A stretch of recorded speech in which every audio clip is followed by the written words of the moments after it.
சின்ன மருமகள்ல அடுத்து என்ன நடக்க போகுது அப்படின்னு பாத்தீங்கன்னா இங்க பார்த்தா சேதுகிட்ட வந்து தனம் கேக்குறாங்க. மாமா, நீங்களும் போஸ் மாமா மாதிரி எங்க அக்காவை டிவோர்ஸ் பண்ணிட்டு திரும்பவும் வேற யாராவது கல்யாணம் பண்ணிக்கிருவீங்களா அப்படின்னு கேட்கவும் சேதுவுக்கு அப்படியே படபடப்பாயிருது. இதெல்லாம் எதுக்கு நீ கேட்குற, நான் ஒன்றும் அவ்வளவு கல் நெஞ்சக்காரன் கிடையாது அப்படின்னு சொல்லிட்டு சேது அங்கேருந்து போயிடுறாரு. சேது சொன்னதை கேட்டுட்டு அப்படியே தனம் வந்து சந்தோஷப்படுறாங்க. அப்போ மாமா மனசுல அக்கா இருக்கு எப்பவுமே அப்படின்னு சொல்லிட்டு அப்புறம் பார்த்தா இந்த பக்கம் பார்த்தா அந்த ஈஸ்வரி வந்து கொண்டாட்டமா இருக்கு. அடே போசு, அந்த பொண்ணை பாத்தியாடா, ஆளு எப்படி இருக்கான்னு பாத்தியில, அம்புட்டு அழகா இருக்கா. எம்எல்ஏ மக நான் கூட எப்படி இருப்பாளோன்னு நினைச்சேன். பார்த்தேன்டா பொண்ணு, அம்புட்டு அழகா இருக்கா. அவரு நிறைய சொத்து பத்தெல்லாம் வச்சிருக்காரு. 300 பவுன் நகையெல்லாம் போடுறேன் இருக்காரு போஸ். எப்படியாவது இந்த கல்யாணம் நல்லபடியா நடந்து முடிஞ்சிடணும் கடவுளே அப்படின்னு சொல்லிட்டு சாமியை கும்பிடுது. உடனே போஸ் சொல்றான், அம்மா அதெல்லாம் நல்லபடியா நடந்து முடிஞ்சிருமா, அது வரைக்கும் கொஞ்சம் பார்த்து சூதானமா இரு போஸ். போன தடவை மாதிரி ஏதாவது எதுலையாவது சிக்கிக்கிறாது அப்படின்னு சொல்லி ஈஸ்வரி வந்து போஸ் கிட்ட சொல்லிக்கிட்டு இருக்கு. எல்லாம் சந்தோஷமா இருக்குங்க. இங்க பார்த்தா மலர் ரொம்ப சோகமா உட்கார்ந்துருக்காங்க. அப்பத்தா கேக்குறாங்க, அடியே ஏண்டி ஒரு மாதிரியா இருக்கு அப்படின்னு கேட்கவும், ஒன்றும் இல்லாமாச்சி, நான் நல்லா தானே இருக்கேன் அப்படின்னு சொல்றாங்க.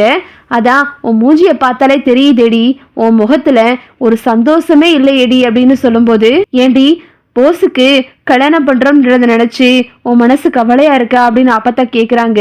நான் இப்பதான் மச்சி ரொம்ப சந்தோஷமா இருக்கேன். என் வாழ்க்கையில இருந்த பெரிய தொல்லை என்னை விட்டு போயிருச்சு அப்படின்னு சொல்லிட்டு அப்படின்னு மலரு சொல்றாங்க. இங்க பார்த்தா அப்பத்தா வந்து, சரி என்னமோ போடி, உன் வாழ்க்கையை நல்லபடியா அமைச்சு கொடுக்காம இந்த கட்டை வேகாது அப்படின்னு சொல்லிட்டு அப்பத்தா சொல்லிக்கிட்டு இருக்காங்க. அம்மாச்சி அதெல்லாம் ஏன் அம்மாச்சி இப்ப பேசிக்கிட்டு இருக்கீங்க? சரி தமிழ் வந்துருவா, நான் போய் அங்க இருந்தாதான் அவங்களுக்கு சாப்பாடெல்லாம் எடுத்து வைக்க முடியும். இங்க எனக்கு வேலை முடிஞ்சிருச்சு அம்மாச்சி, நான் போறேன் அப்படின்னு சொல்லிட்டு அங்க மலரு கிளம்பி போறாங்க. சரிடி அவளை பாத்துக்க அப்படின்னு சொல்லிட்டு இங்க வந்திருக்காங்க. தமிழ் வந்து வீட்டுக்கு வர்றாங்க. வீட்டுக்கு வரும்போது தமிழ் ரொம்ப சந்தோஷமா இருக்காங்க. வீட்டுக்குள்ள வந்து தமிழுக்கு அம்பிட்டு சந்தோஷம். இன்னும் தமிழ் வழக்கத்தை விட ரொம்ப சந்தோஷமா இருக்கு அப்படின்னு மலர் கேக்குறாங்க.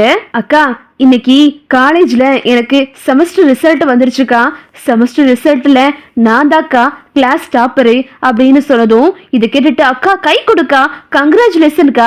அக்கானா அக்கா தான், தமிழ்ச்செல்வியை யாராவது முந்தி போயிட முடியுமா அப்படின்னு சொல்லிட்டு இங்கே தனம் கிண்டல் பண்றாங்க. சும்மா இரு தனம் அப்படின்னு சொல்லிட்டு தமிழ் சொல்லிக்கிட்டு இருக்காங்க.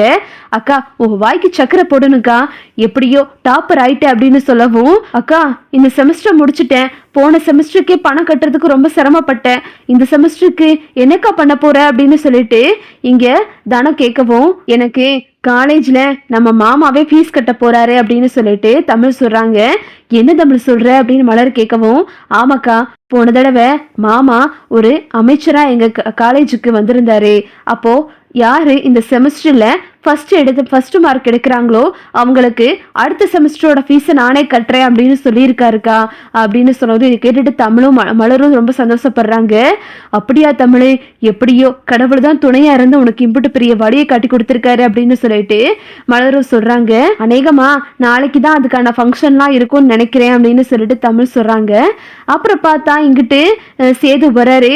என்ன ஒரே சிரிப்பு சித்தமா கேக்குது அப்படின்னு சொல்லிட்டு தனத்துக்கிட்ட கேட்கவும், மாமா இங்க பாருங்க மாமா, காட்டுங்க அப்படின்னு சொல்லிட்டு சேதுக்கு போய் நம்ம தனம் போயிட்டு வாயில சக்கரை எள்ளி போடுறாங்க.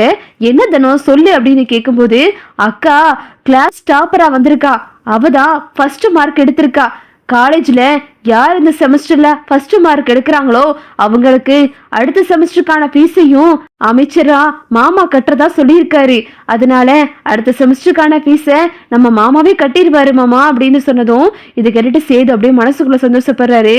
ஓஹோ அதான் ரொம்ப சந்தோஷமா இருக்கீங்களோ அப்படின்னு சொல்லிட்டு சேது அப்படியே நகண்டு போயிடுறாரு. அப்புறம் பார்த்தா இங்கிட்டு காலையில ஆகிருது. ராஜங்க வந்து ரொம்ப பரபரப்பா கிளம்பிக்கிட்டு இருக்காரு. ஐயா சேது இங்க வாயா அப்படின்னு சொல்லிட்டு சேதுவுக்கு ஃபோன் பண்ணி வர சொல்லிடுறாரு. சேதுவும் வந்துடுறாரு. இங்க பார்த்தா அப்பத்தான் உட்காந்துருக்காங்க. எங்கயா ராசாங்க போற அப்படின்னு கேட்கவும், இல்லம்மா இன்னைக்குதான் இந்த காலேஜ்ல முதல் மார்க் எடுத்தவங்களுக்கு அடுத்த வருஷம் செமஸ்டர் ஃபீஸை நானே கட்டியிருக்கேன்னு சொல்லியிருந்தேன். அதனால அதுக்கான விழா ஏற்பாடு பண்ணியிருக்காங்க, அதுக்காக தான் போறேன் அப்படின்னு சொல்லிட்டு ராஜாங்க கிளம்புறாரு. ராஜாங்க சன்னாசி சேது எல்லாரும் கிளம்பி போறாங்க. அப்பத்தா வந்து, ஐயோ தமிழ்ச்செல்வி வேற எம்பிட்டு மார்க் எடுத்தான்னு தெரியல அப்படின்னு சொல்லிட்டு அப்பத்தாவுக்கு ஒரே குழப்பமா இருக்கு. எல்லாரும் இங்கிட்டு கிளம்பி போயிடுறாங்க. அப்புறம் பார்த்தா அப்பத்தா வந்து வெளியே உட்கார்ந்துருக்காங்க. இங்கிட்ட சாவித்திரி ஈஸ்வரி வந்துட்டு, யாரு மார்க் எடுத்திருப்பா அப்படின்னு சொல்லிட்டு ஒரு குழப்பமாவே இருக்கு. அப்புறம் பார்த்தா இங்கிட்ட அப்பத்தா வந்து வெளியே உட்கார்ந்துருக்கும் போது, அடியே தனம் இங்க வாடி அப்படின்னு சொல்லிட்டு தனத்தை கூப்பிடவும், என்ன மச்சி என்ன கூப்பிட்டீங்க அப்படின்னு கேட்டுட்டு தனம் வர்றாங்க.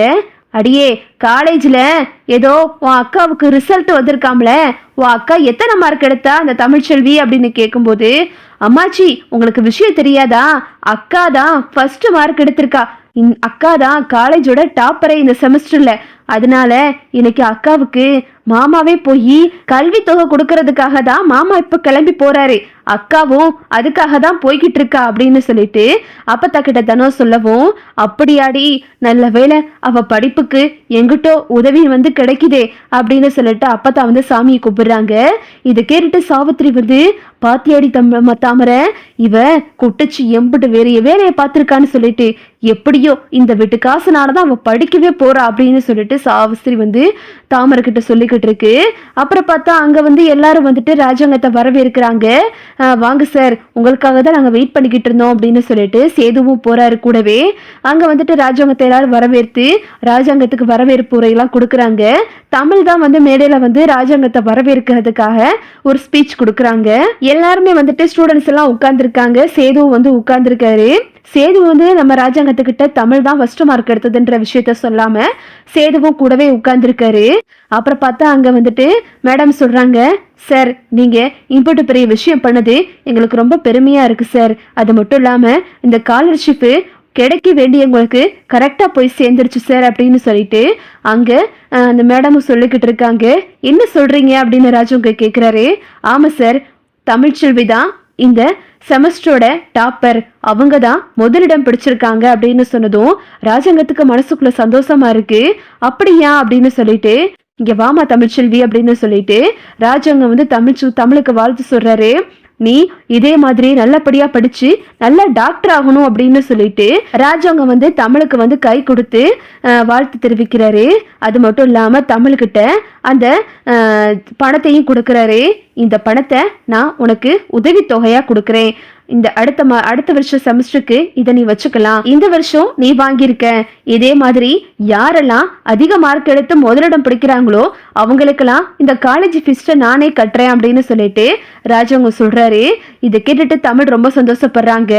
அது மட்டும் இல்லாம ராஜாங்க சொல்றாரு, இந்த பொண்ணு வயிற்றுல குழந்தை வச்சுக்கிட்டு அம்பட்டு சிரமப்பட்டு காலேஜ் படிச்சுக்கிட்டு இருக்காங்க, இவங்களை ரொம்ப நம்ம பாராட்டணும் அப்படின்னு சொல்லிட்டு ராஜாங்க வந்து தமிழை பாராட்டுறாரு. கரெக்டா வந்து சாவித்திரி வருது காலேஜுக்கு. ராஜாங்கமும் தமிழும் சேர்ந்து நின்று ராஜாங்கம் வந்து தமிழை பாராட்டுறத பார்த்துட்டு அப்படியே ஷாக் ஆகி நிக்குது. சேது ரொம்ப சந்தோஷப்படுறாரு. சேது கீழே உட்காந்து நல்லா கை தட்டுறாரு. ஜெனி வந்துட்டு, பாத்தியா தமிழே, உன் வீட்டுக்கார முகத்துல அம்புட்டு சந்தோஷம், எவ்வளவு வேகமா கை தட்டுறாருன்னு பாத்தியா அப்படின்னு சொல்லிட்டு, ரொம்ப நன்றி மாமா, என்னை ஆசீர்வாதம் பண்ணுங்க அப்படின்னு சொல்லிட்டு தமிழ் வந்து அந்த ஸ்டேஜ்லயே ராஜாங்க காலில் விழுந்து ஆசீர்வாதம் வாங்குறாங்க. அதை பார்த்துட்டு ராஜாங்க வந்து, நீ ரொம்ப நல்லா இருப்பம்மா, இது எல்லாத்துக்குமே ஒரு முன்னுதாரணம், இதே மாதிரி நிறைய பேர் நல்ல மார்க் எடுத்து உதவித்தொகையை வாங்குங்க அப்படின்னு சொல்லிட்டு ராஜாங்க எல்லாத்துக்குமே வாழ்த்துக்கள் சொல்றாரு. இதுதான் அடுத்தடுத்து நடக்க போகுது. ஓகே விவோஸ், இந்த வீடியோ உங்களுக்கு பிடிச்சிருந்தா லைக் பண்ணுங்க, ஷேர் பண்ணுங்க, மறக்காம நம்ம சேனலை சப்ஸ்கிரைப் பண்ணிக்கோங்க. தேங்க்ஸ் ஃபார் வாட்சிங்.